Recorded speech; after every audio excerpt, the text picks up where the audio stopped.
ചില ആൽത്തറകളും മറ്റും കാലക്രമത്തിൽ അമ്പലങ്ങളായി മാറുന്ന കാഴ്ച നാം കണ്ടിട്ടുണ്ടാകും.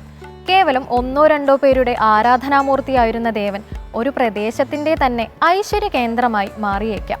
വലിയ താന്ത്രിക വിധികൾ ഒന്നും പാലിക്കാതെ സ്ഥാപിച്ച പ്രതിഷ്ഠകൾ നിരവധി പേരുടെ ആശ്വാസ കേന്ദ്രമായി മാറുന്നു. എവിടെയും കുടികൊള്ളുന്ന ഈശ്വരനെ വിശ്വാസത്തോടെ വിളിച്ചാൽ ഉണർന്നെഴുന്നേൽക്കുക തന്നെ ചെയ്യും. ഇനി ഇന്നത്തെ ദീപാരാധന കാഴ്ചയ്ക്കായി പോകാം.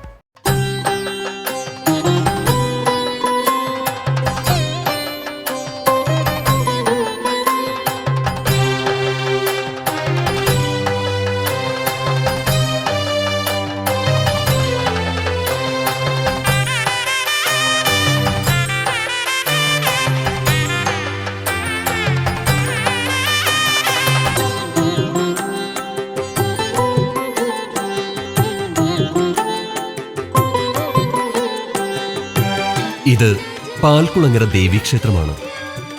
ദ്വാപരയുഗ കാലഘട്ടത്തിൽ ഭഗവാൻ കൃഷ്ണന്റെയും അർജുനന്റെയും പാദസ്പർശമേറ്റ മണ്ണ് എന്ന ധന്യത ഈ ഭൂമിക്കും ഈ ജലക്കെട്ടിനുമുണ്ടെന്ന് വിശ്വസിച്ചു പോരുന്നു. അതുകൊണ്ട് തന്നെ പാൽക്കുളങ്ങര ദേവീക്ഷേത്രത്തിന്റെ ചരിത്രവും ഐതിഹ്യവുമൊക്കെ സ്മൃതികളിൽ ലയിച്ചു കിടക്കുന്നതും ഇവിടെ തന്നെയാണ്. തിരുവനന്തപുരം കിഴക്കേക്കോട്ടയിൽ നിന്ന് പേട്ടയിലേക്ക് പോകുന്ന രാജവീതിയിൽ 1/2 കിലോമീറ്റർ നടന്നാൽ പാൽക്കുളങ്ങര ദേവീക്ഷേത്രത്തിലെത്താം.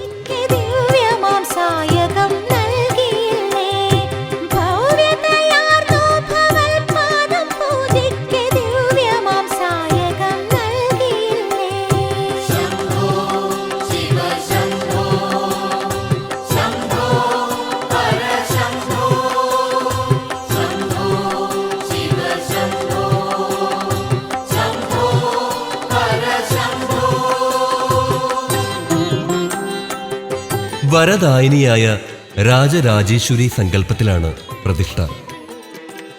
ഈ ക്ഷേത്രം നിർമ്മിച്ച് പ്രതിഷ്ഠ നടത്തിയത് അർജുനൻ ആണെന്നാണ് വിശ്വാസം.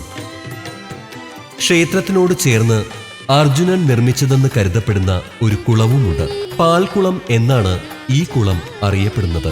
പാൽക്കുളങ്ങര എന്ന് ഈ സ്ഥലത്തിന് പേര് വന്നത് ഇതിൽ നിന്നാണെന്നും വിശ്വസിക്കപ്പെടുന്നു. മറ്റൊരു പരമപദം ശ്രീകാടാമ്പുഴവാണരുളും ഹിമനന്ദിനിയെ ഒരു നാൾ പൂമൂടാനിടയായിടിൽ പരമുണ്ടോ ഒരു സുകൃതം. തൃപ്പദ പത്മത്തിൽ അർപ്പിതമാകും ആത്മാവിനു പൂകാൻ അപ്പുറമുണ്ടോ മുപ്പാരിടമതിൽ മറ്റൊരു പരമപദം.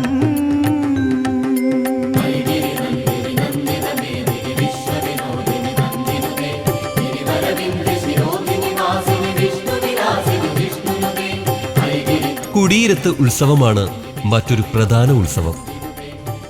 3 കൊല്ലത്തിലൊരിക്കലാണ് ഈ ഉത്സവം നടക്കുന്നത്. ക്ഷേത്രത്തിന്റെ പടിഞ്ഞാറ് ഭാഗത്ത് ഊരൂട്ട് പറമ്പിലാണ് ഈ ഉത്സവം നടക്കുന്നത്. ഇവിടെ പച്ചപ്പന്തൽ കെട്ടി ദേവിയെ കുടിയിരുത്തിയാണ് ഉത്സവം.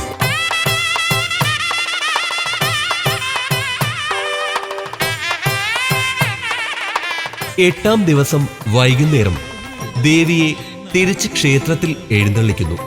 ഈ ദിവസങ്ങളിൽ ദേവീ ദർശനം നടത്തുന്നവർക്ക് സമൃദ്ധിയും ഐശ്വര്യവും ആയുരാരോഗ്യവും ഉണ്ടാകുന്നു. ഇതൊരു കാലം തപസിൽ മേവും അർജുനനിൻ നേറും ചിത്തം മിഴിപാർത്തിടവേ ഉരുകിയ ദേവീതേ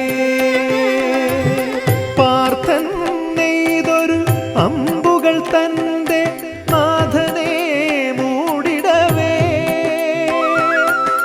തൃക്കൺ കൊണ്ടവ പൂവുകളാക്കി രമിക്കും ദേവീതേ. പാൽക്കുളങ്ങര ദേവീക്ഷേത്രത്തിനുള്ളിൽ ആര്യമതപ്രകാരമുള്ള പൂജാവിധികൾ അനുഷ്ഠിക്കുന്നു.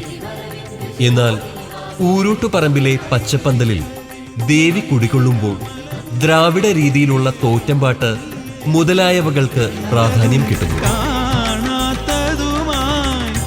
ഈ ഉത്സവ നടത്തിപ്പും രീതികളും കാണുമ്പോൾ നൂറ്റാണ്ടുകൾക്ക് മുൻപ് തന്നെ ഇവിടെ സമത്വ സാഹോദര്യ മനോഭാവങ്ങളും പരാജയപ്പെടാത്ത ജനാധിപത്യ രീതികളും നിലനിന്നിരുന്നു എന്ന് അനുമാനിക്കാം.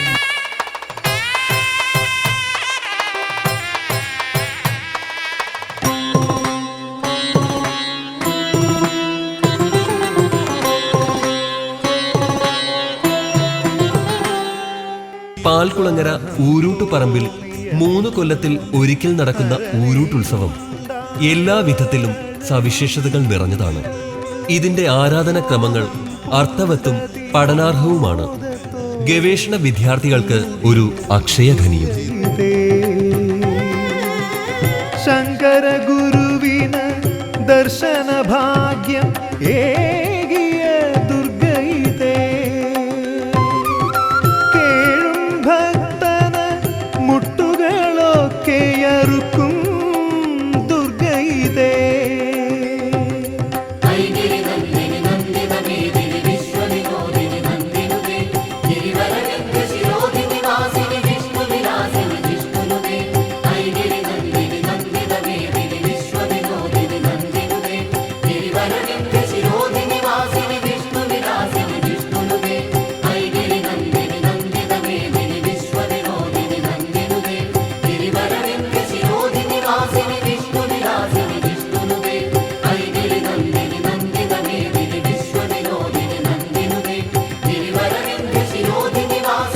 പുലർച്ചെ 4:30 പള്ളി ഉണർത്തൽ. 5 മണിക്ക് നട തുറക്കും. തുടർന്ന് നിർമാല്യ ദർശനം. ഉച്ചയ്ക്ക് 11 മണിയോടെ നടയടയ്ക്കും. വൈകുന്നേരം 5 മണിക്ക് വീണ്ടും നട തുറക്കും. 8 മണിയോടെ അടയ്ക്കും. 3 രീതിയിൽ ദീപാരാധന നടക്കുന്ന അപൂർവം ക്ഷേത്രങ്ങളിൽ ഒന്നാണിത്.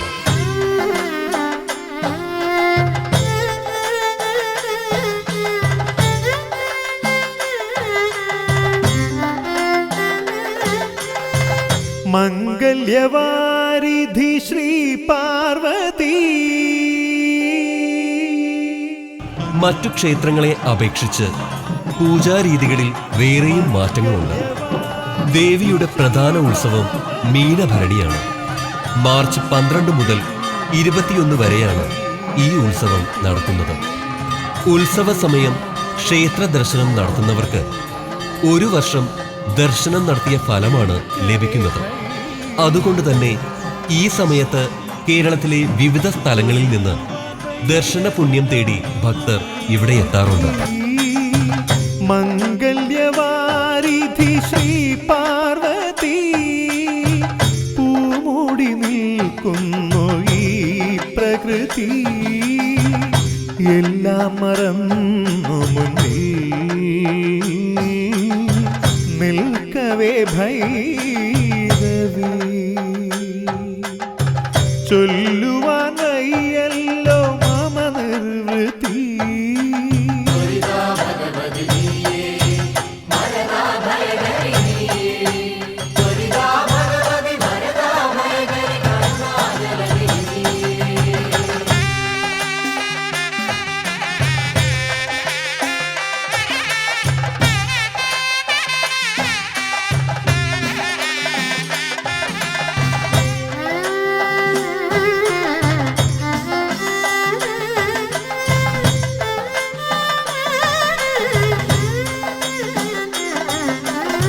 അരുണോദയത്തിൽ നിൻ അരികെ വരും നേരം അരുളും നീ വിജ്ഞാനം അഖിലേശ്വരി.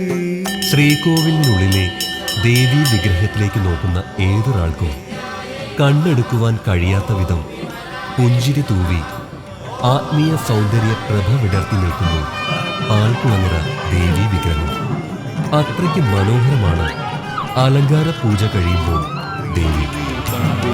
അഖിലേശ്വരി തിരുവുച്ച പൂജയ്ക്ക് തിരുമുൻപിലെത്തുമ്പോൾ അഖിലാർത്ഥവും നൽകും അഭയേശ്വരി. തിരുവുച്ച പൂജയ്ക്ക് തിരുമുൻപിലെത്തും. അങ്ങനെ നോക്കി നോക്കി നിൽക്കെ ദേവി സുന്ദര രൂപിണിയാകുന്നു. ദീപങ്ങൾക്ക് നടുവിൽ മൂക്കുത്തിക്കല്ലുകൾ തിളക്കി കാതുകളിലെ കമ്മലുകൾ പ്രകാശം പരത്തി ദേവി നമ്മുടെ ആജ്ഞാചക്രത്തിലൂടെ ആത്മാവിൽ ലയിക്കുകയായി.